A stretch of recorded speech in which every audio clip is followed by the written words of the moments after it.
people recently have written about what they call punctated or punctuated evolution. Evolution is not apparently a slow curve of unfoldment. It is instead a series of equilibrium states punctuated by violent fluctuations in between, and then a new equilibrium state. So history, I believe, is not an aberration any more than leaving the sea could be called an aberration of marine existence.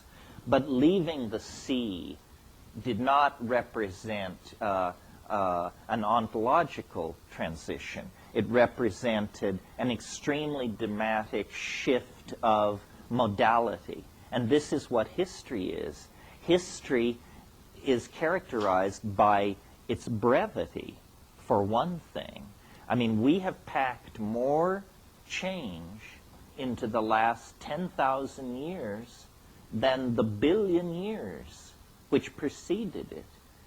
I mean, and yet as entities, as animals, meat, we have not changed at all in 10,000 years. If you were to go back to that era, the people would be exactly like people we see today. They wouldn't be so racially heterogeneous because the great gene streamings and migrations that characterize history had not yet taken place, but essentially perfectly modern people. Well, then history is apparently, if we view it as a process that nature tolerates, if not encourages, then history is essentially, apparently, important enough to to jeopardize the stability of all the rest of the natural ecosystemic world. It's as though nature is saying we are willing to place the entire planetary ecology in danger for 50,000 years in order for the opportunity to be explored of language using, technologically expressing intelligence, carrying all of life to the next level. And it's a terrifying enterprise because apparently to carry life to the next level, tremendous intellectual sophistication is required about the release and control of energy. The problem is energy can be used to destroy as well as build. So as the human enterprise has moved toward greater and greater power and ability to manipulate the environment, the stakes in the cosmic game have risen. And now what we have is approximately $100 billion sitting in the center of the crap table, and one roll of the dice more, and we're going to either win it or lose everything. Because intelligence, if we fail, will never again reach the kind of levels on this planet that we have reached. Why? Because we have extracted all the available metals near the surface of the earth. An evolving species following after us will find the earth strangely depleted of usable materials down to the 1,500-foot level. And so intelligence coming beyond us will find it just does not have the resources to make the leap to technical civilization. So it's beginning to look like a one-shot deal. And the psychedelics are in there for two reasons. First of all, because they allow us as individuals to break out of the flat cultural illusion and to rise up and look at this situation. So it's for us a tool to understand our predicament. But the psychedelics are also what has driven this circumstance to arise, in part, Because what psychedelics do, and I think this isn't too challengeable, is they catalyze imagination. They drive you to think what you would not think otherwise. Well, notice that the enterprise of human history is nothing more than the fallout created by strange ideas. You know, let's build a pyramid, let's build a windmill, let's build a water wheel, you know, and then empires, philosophies, religions arise in the wake of these situations.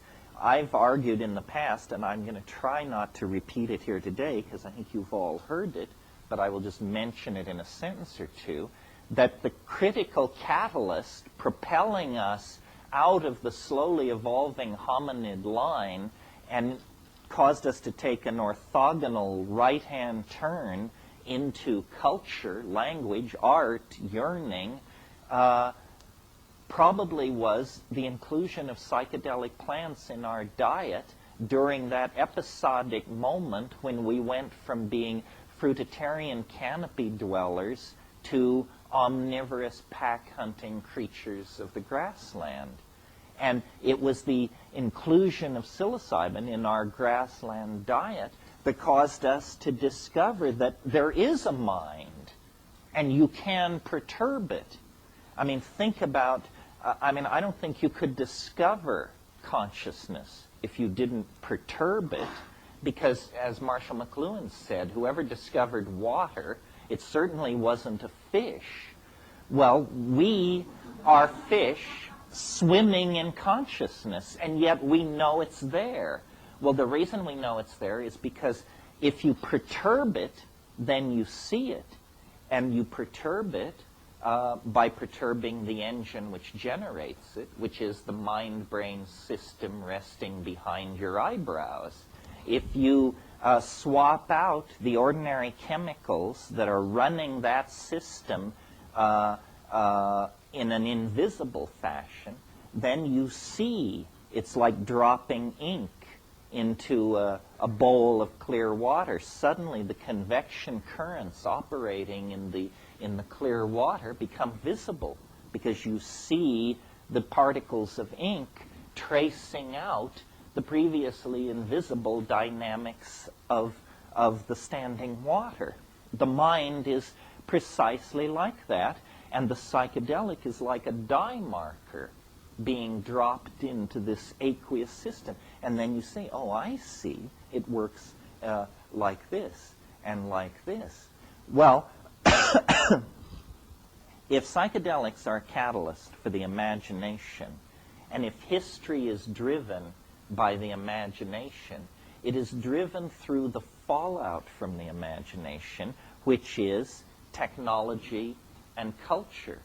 Technology and culture are the consequences, the derivatives of the ratiocination of the mind. And technology has, like biological life, but on a much faster or accelerated time frame, technology has this weird tendency to transcend itself, to bootstrap itself. You know, if you have a cart, then it implies better wheels, better bearings, better structure, and then higher speed, more control, more feedback from the machine. That means we need gas gauges, RPM readouts, so forth and so on. Technology, strangely enough, created by a biological creature, has itself this self-transcending quality, but ever accelerating.